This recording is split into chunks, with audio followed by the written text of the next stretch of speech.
I came up with an awesome Minecraft challenge and you can play it too. This is now the most important item in the game. When that timer reaches 0, I will die. Unless I play a new unique disc to get another 20 minutes. I'm going to try to get all 90 music discs in the game and make a cool build to store the complete collection before time runs out. That means I will need at least 4 rare structures and realistically, a couple pairs of wings to find all the rare locations we're looking for. Will I complete my collection before time runs out or will I die trying? This is the music disc challenge.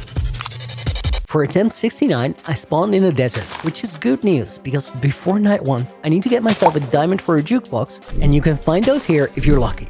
So I went up to the nearest mountain to look around and I saw absolutely nothing. I decided to just run further into the desert because if I find a temple, I will also get gunpowder, which is really important later on in the challenge. Good call, because 40 seconds later, I spotted my first desert temple. I made my way over there, checked the loot, and I got 27 gunpowder, 7 gold, 2 golden apples, and the TNT from the temple itself. That is pretty useful, but I still need a diamond. Now, there are 2 ways to play the seed out. Either I can dig down and try to get a diamond in the ground, or I can look for another temple.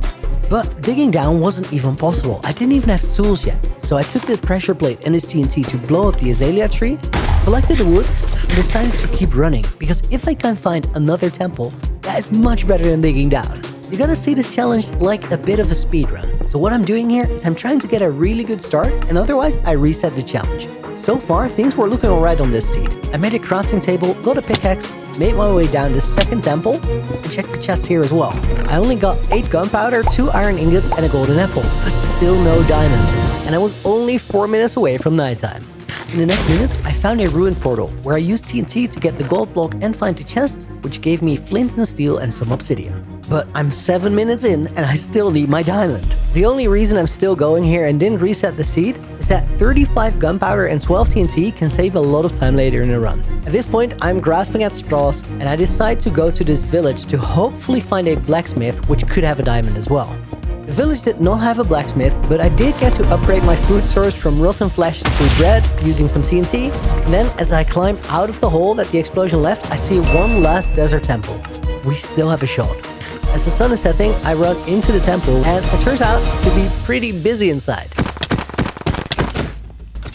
At this point, I'm not even worried about conserving health anymore. I just have to get down there and see if there's a diamond. And on this one, my luck turns. I find another 10 gunpowder, 2 golden apples, 4 iron, and 2 diamonds. Which means I can craft a jukebox and it is now game on. As I run out of the temple, this looks like a viable run. If I can get 3 or 4 discs in a night, I should be good to see what I can make of it. But first, I need to get some tools because I need a stone axe to prime the creepers so a single arrow from a skeleton will kill them. With 7 minutes and 25 seconds on the clock, I'm finally ready to start hunting creepers for music discs. And this is where this viable run turns into an insane run. Because that first night in the desert, I have so many blocks on me that I got from using the TNT that I can get the creepers in perfect position. Again, and again, and again. If you want to see how crazy it really was, a link to the raw recording is in the description of the video. But by the end of the night, I play the first music disc with 13 seconds left on the clock and I clutch up to get the very last music disc from a burning skeleton. Peak performance right here.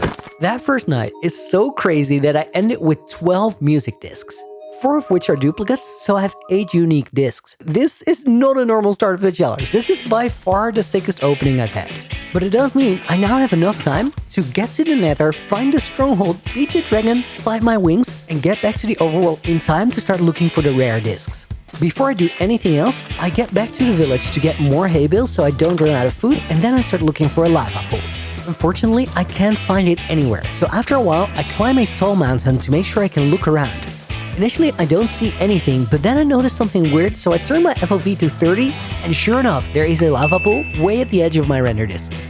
Since I'm running the challenge on a server plugin, I have to restart the server and remove the files every time I want to try out a new seed. So that means whenever I get to the nether, I just run it, even if it's terrible.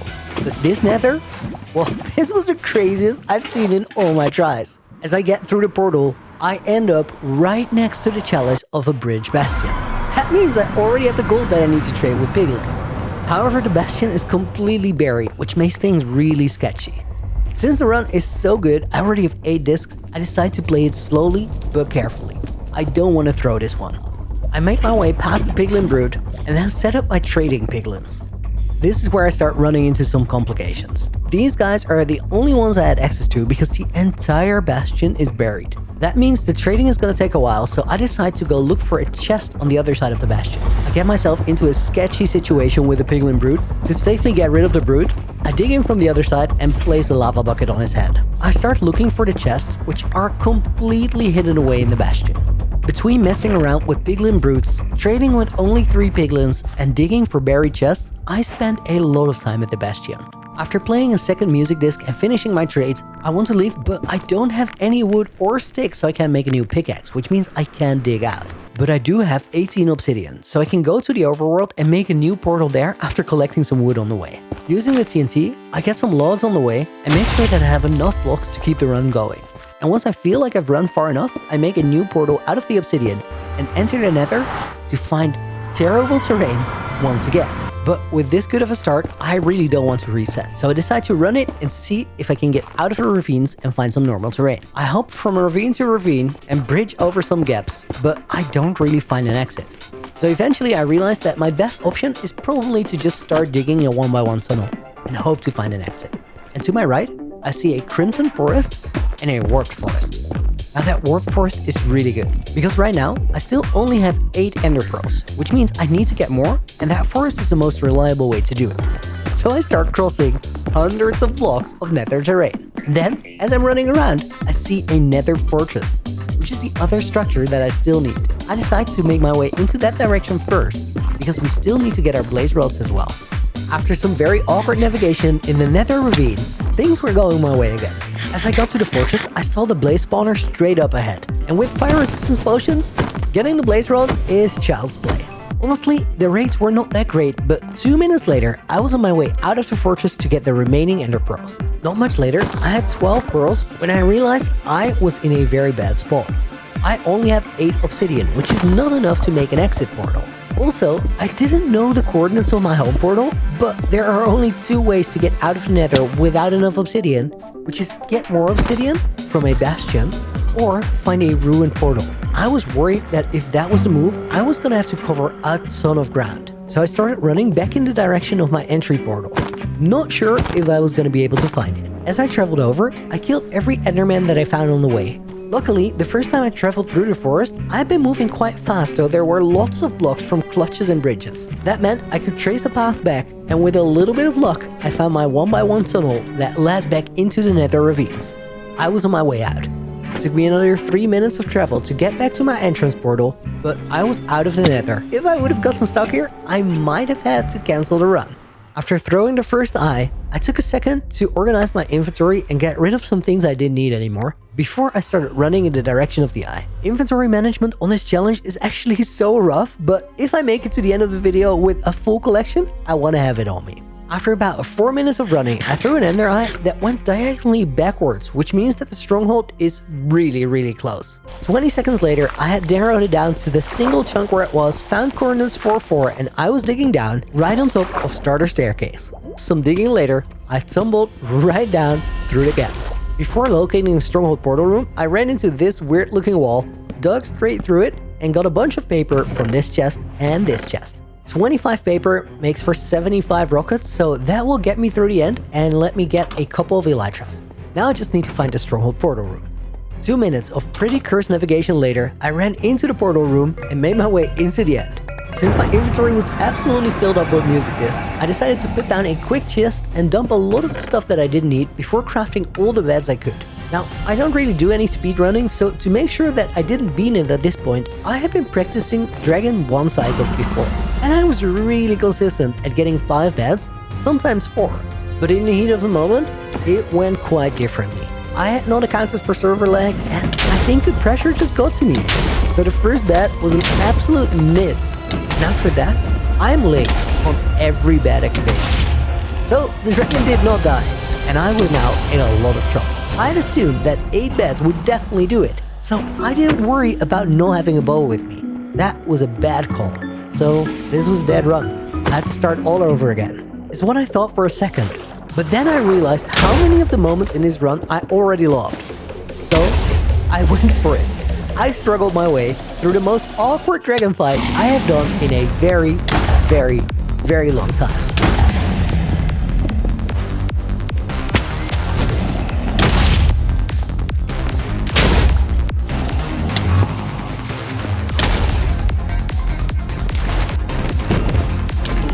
But it worked. I survived it, and the run was still alive. Now, I just had to get a little bit of luck in the end, getting my Elytra to make up for lost time. I'm so glad that I stuck with that disaster of a dragon fight, because only 4 minutes into the end, I found my first end ship. For comparison, there have been other runs where I had to reset after 40 minutes of nothing. I made my way over to the end city and killed the sugar rush at the entrance before I realized that going around the outside was probably way more efficient. Using the pearls I had just gotten, I climbed the end city, and a minute later, I landed on the end ship and got my Elytra. This is a massive step forward, but now I need to find more end cities to get loot and a couple more wings. Right from the end ship, there is another end city inside, but unfortunately it does not have a ship. It does, however, have 3 chest rooms, so I get some armor and I find my first pair of pants because I was running around bottomless. Next up, I find the smallest possible end city, which on first sight doesn't have anything for me, but I really need to get a shulker box. After chasing the teleporting shulkers around the end city, I do get a second shulker shell, so I make my first shulker box and clean up my inventory a little bit. The next 3 minutes are spent nervously flying through the end. My Elytra durability is dwindling and I don't have a second pair of wings, and then I see a second city rendering in the distance, which does have an end ship. Next up, I raid the end ship, get my second pair of wings, and after that, I keep flying through the end as quickly as possible to look for more cities. About 8 minutes later, I find a gateway, and the mission is rather successful, because I now have 5 Elytra, all my diamond tools and armor, and I'm ready to start hunting for discs again in the overworld. Before leaving the end definitively, I take the dragon egg and then I hop through the portal. As I come back to the overworld, I see that the sun is either setting or rising, and when I realize it's just about to turn day, I figure that the first thing I should do is secure my rockets for the rest of the challenge. Since creepers are best hunted at night, I start by securing all the sugarcane I need, and next up, I cut down a tree, because I used all my wood to craft beds in the dragon fight, and after that, I have not had an axe for lack of sticks. To prepare for the next part of the challenge, I organize my shulker box and my inventory, and I get a lot of dirt because in the trial chambers, you can save a ton of time if you have plenty of blocks from you. At this point in the challenge, I've collected 8 out of 12 normal overworld discs. So there are still 4 discs I can get at night from creepers, and I probably should start looking for an ancient city because that one potentially has 3 discs for me. 13, other side, and 5. So I start looking for a mountain range that can indicate an ancient city down below. But pretty soon, I run into this island that has so much sugarcane close together that I figure I should probably collect it and I never have to worry about it again. Now would probably be a good time to upgrade my food source, and I realize I have 2 diamond swords, which I can combine to have one pretty awesome sword that has both looting and fire aspect. With that sword, I start hunting down pigs so I never have to worry about decent food ever again. As I'm on my food quest, I come across a river where I see a block that is out of place. And that is a very big deal, because these blocks indicate a trail ruin down below. Now, trail ruins are big because that is where you can find the relic disc, and they are really hard to find. So I quickly mark out the location before getting the components of my brush together. I already have a feather, but I need to get some copper ore, so I fly into a nearby cave where I collect it. So far, in all my runs, I had only found the trail ruins once, and that one did not have relic. So I very carefully started excavating in the hopes of finding a relic disc. In the first 2 minutes of being an archaeologist, I don't find anything, but I realize it is nighttime, and I should probably see if I can get some more music discs from creepers. With a lot of forest in the area, the best terrain I could find was this beach area. I pulled a couple nice moves and played a new music disc to extend the timer by another Minecraft day. By the end of the night, I flew back to the trail ruin to start excavating again, and I found out that from the 7 total music discs that I had found, there were 2 new ones and 5 duplicates. That was not a bad score, but the real score happened when I dug up the relic disc. This is a massive win. And it also means that I can now start looking for an ancient city. After 4 minutes of covering ground with no sign of any mountains, I found a lava pool. I decided to use it to look into the nether and see if I could find a bastion where I could pick up big step. While I found a whole collection of fortresses, I unfortunately could not find any bastions. So rather than wasting more time, I decided to dip out of the nether and continue my quest for an ancient city first. After a lot more flying and using a lot of elytra durability, I finally found a mountain range just as the sun was setting. At this point, I'm gonna have to go down underground to look for the structures that I'm still missing. So before I go down, I want to make sure to get all the remaining overworld discs if at all possible. Luckily, I found a meadows biome on the side of these icy mountains, and that looked like as good a place as any to hunt for the remaining discs. It was not as good as any. It was as good as I was going to find right now, because the height differences made the whole process a lot more sketchy. And with 30 seconds on the clock, I played Cherof to reset the counter. By the end of the night, I landed on a tree to see what we had managed to pull off that night.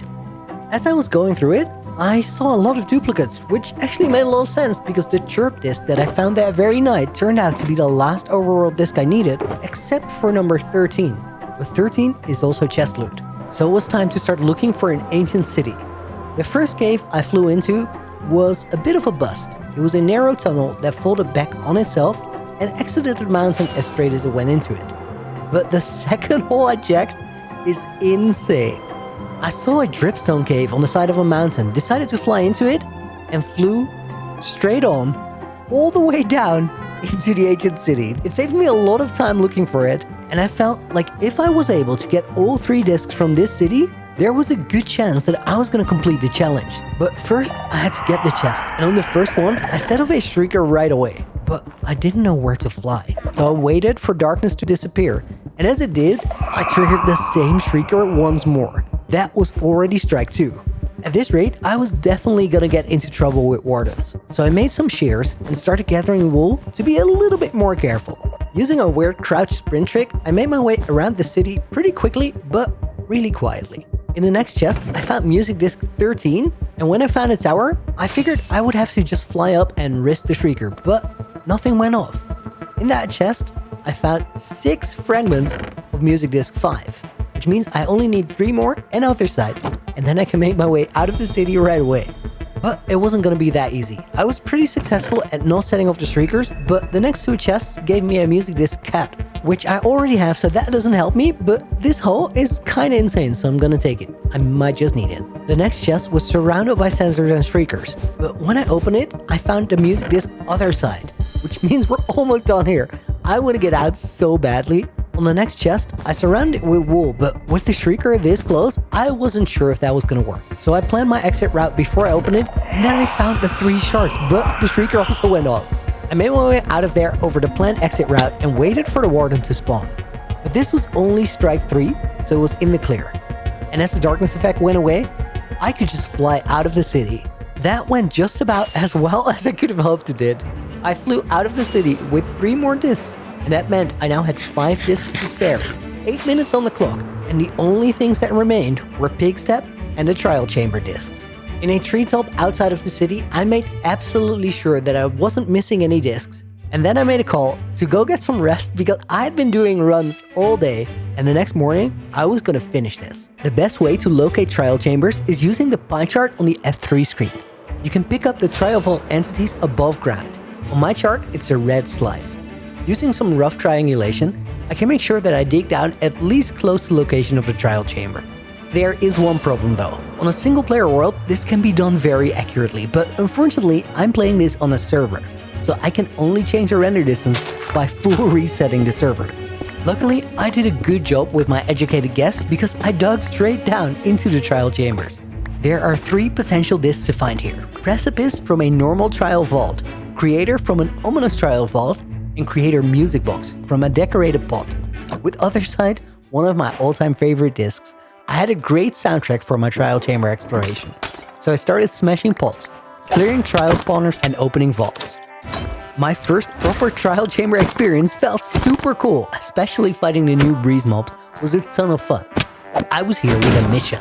And even though I smashed a ton of pots and opened a bunch of vaults, I had not found a single disc after 12 minutes in the Trial Chambers. At this point, the structure was pretty much cleared, except for the ominous vaults. So I chugged an ominous bottle I had found and cleared all the vaults and spawners that I could find. It made for some cool moments, but when the 20 minutes that other side had given me ran out, I was no closer to my goal. And for the first time since the Dragonflight, I felt that time pressure. 3 minutes later, I made my way out of the Trial Chambers. I now had 3 discs left in reserve. So that meant I had 1 hour, 16 minutes and some change to find at least one more disc. It was fine. I picked up some dirt so I had blocks to move around the next trial chamber, and I started scanning with my pie chart. With 12 minutes left on the timer, I had a solid reading and started digging down to y equals -20. But this method is not perfect if you can't tell your render distance. This time around, I don't dig into the trial chamber, so I have to start looking for it underground. Digging around in 1-block tunnels, I scout the entire area, but I only find the trial chambers 15 minutes after I start digging down. It's a big time loss, but if I find just one more disc here, I'm probably still fine. Baby zombies, pots, vaults, skeletons, more pots, breezes, more vaults, bad omen, more baby zombies, ominous vaults. I take on everything the chambers have to offer. But by the time I have to play disc 5, I still haven't found a single trial disc. 9 minutes later, I make it back to the surface, 2 trial chambers down and nothing to show for it. But then I see a lava pool. I can still turn this around if I go in there and just get big step first. Before going into the nether, I reset the server and bump up the render distance again, so I can spot bastions. Flying around, I managed to check a bunch of bastion chests, but I forget to unpause the timer. Upon reviewing the raw recordings, it took me 9 minutes and 40 seconds to notice that. So starting in a new disc was a decent correction, which means I cheated about 60 seconds of extra time. Sue me. But now, the problems are piling up for me. This is my last disc. After 4 bastions, I realize I won't be able to get Big Step, because I'm running out of Electra durability. Unless I can repair an Electra with Phantom Membranes, there is no way. But as nighttime is already over, there is just one last thing I can do. I need to get a disc from a trial chamber now. So once more, I locate a trial chamber with my pie chart, dig down, and struggle to find it. With 4 minutes and 20 seconds on the timer, I enter the trial chambers. If I just find one disc here, I can kill phantoms at night and still get Big Step from the nether. Pots, spiders, chests, more pots, skeletons, and then it ends in a misery powdered snow. The timer hits 0 and the skeleton takes the credits. I ended this one 4 discs short, but holy smokes, this is such a fun challenge to play. I want to share this music disc challenge with you. Subscribing would be a great way to say thanks. That's free too, and you can always take it back, but it helps me out a ton. To get the plugin, just become a free member on my Patreon and follow the instructions there. Finally, if this video gets 10,000 likes, I will run it again until I complete a full run and build a display for my complete collection at the end. Thanks for watching, and now hit that like button. I want to go again.